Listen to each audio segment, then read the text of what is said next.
Estamos de volta e para falar sobre os riscos que o tempo seco, a poluição, o cheiro de fumaça, a fuligem podem trazer à nossa saúde, o JA Minas entrevista agora ao vivo um pneumologista, é o Dr. Bruno Horta, que está ao lado de Iago Rocha. Iago, boa noite para você. Depois quero saber, Iago, como repórter, nós que também trabalhamos com a voz, também estamos sentindo bastante, com esse clima seco, com esse tempo. A primeira pergunta, Iago, que eu quero que você faça para o doutor. Doutor, a nossa saúde está em risco? E outra, usar máscara nesse momento pode ser uma solução? Iago, boa noite a você e ao doutor.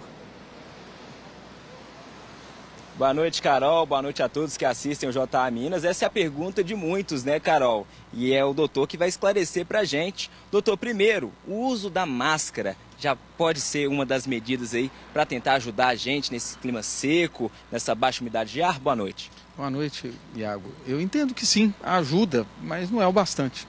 A máscara protege contra particulados, protege contra infecções, que essa época a gente tem mais, mas ela não é capaz de trabalhar a qualidade do ar, nem a umidade que fica tão deficiente nessa condição. Agora, já é motivo de se preocupar, doutor? A gente morando aqui, respirando este ar, como é que é? Tem que ter preocupação? Eu também entendo que sim. Preocupação de ter medidas para tentar contrapor a essa condição. A primeira delas é a umidificação do ar. A gente tem que ter ambiente que tenha umidificação. Seja com toalha, seja com bacia de água, seja com o próprio ar-condicionado que pode oferecer umidificação.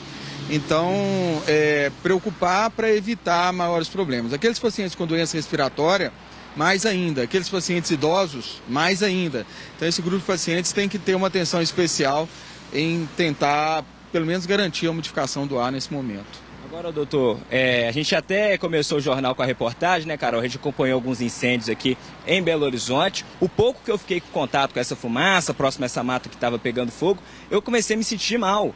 E eu não tenho nenhum histórico de doença assim. Então, eu posso passar a ter, mesmo alguém que esteja ali bem de saúde, tem que se preocupar também com esse clima seco todo?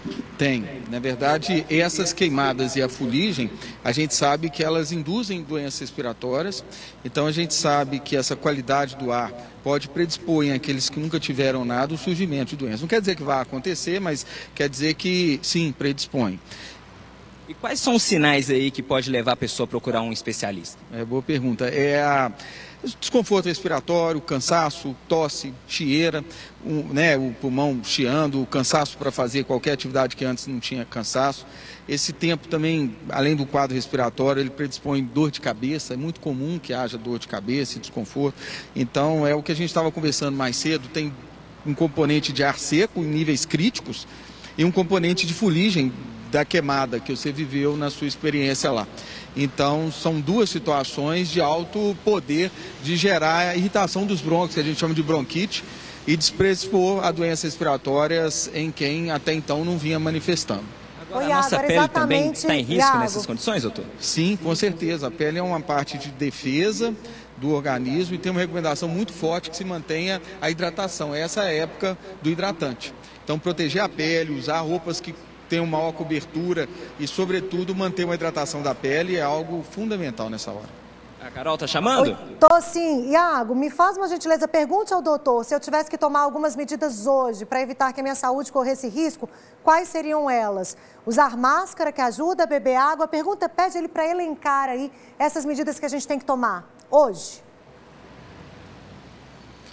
Doutor, hoje tempo seco, sem chuva e umidade baixa. Além da máscara, quais outras ações que a gente pode tomar aí para evitar esses danos que a gente está citando aqui agora? A hidratação, tomar bastante líquido. O sistema respiratório ele recebe o ar, umidifica e faz que a gente receba ele, Então, com tanto ar seco, a gente precisa de que essa umidificação seja otimizada. E para isso, tomar bastante líquido e umidificar o ambiente, como a gente vinha falando. Então, uma bacia com água tem valor, uma toalha molhada tem valor, vaporizador pode ter valor. A gente ainda argumenta que como o pó está mais úmido, a sujeira de casa, tentar remover ela com pano úmido para não deixar que ela levante, que ela sofra aeração maior. Então, acho que são todos uma soma de cuidados que vão trazer melhora nessa hora, que vão permitir a gente atravessar esse momento, que queira Deus passe logo. Amém. Então tá aí as dicas do Dr. Bruno, ô Carol. Pois é, e a gente tá aqui na esperança da chuva. 140 dias aí, nada de um pinguim, né, Carol? Exatamente, Iago. O que você tem feito, hein, Iago, para cuidar de sua voz, por exemplo, com esse tempo seco? Tem aí alguma coisa, além de beber muita água? Eu tô na hidratação aí. Eu até perguntar ao doutor, o soro no nariz também é uma medida, o soro nasal? É uma boa medida. Ele mantém a umidificação, tem até um soro em gel que a gente pode usar e que ele mantém isso e perdura mais tempo. Pode lavar, usar o soro, é uma boa medida sim. Então eu tô fazendo certinho, viu, Carol? Hidratação, usando o soro aí. E de vez em quando vê um refúgio ali, um umidificador, um ar-condicionado, a gente dá uma escapadinha também.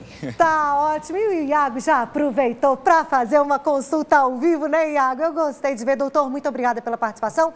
Iago, uma ótima noite para você. Então, pessoal, olha só, toalha molhada na hora de dormir. Qualquer um pode fazer isso em casa, já vai dar um conforto e tanto. E ainda falando sobre esse calorão,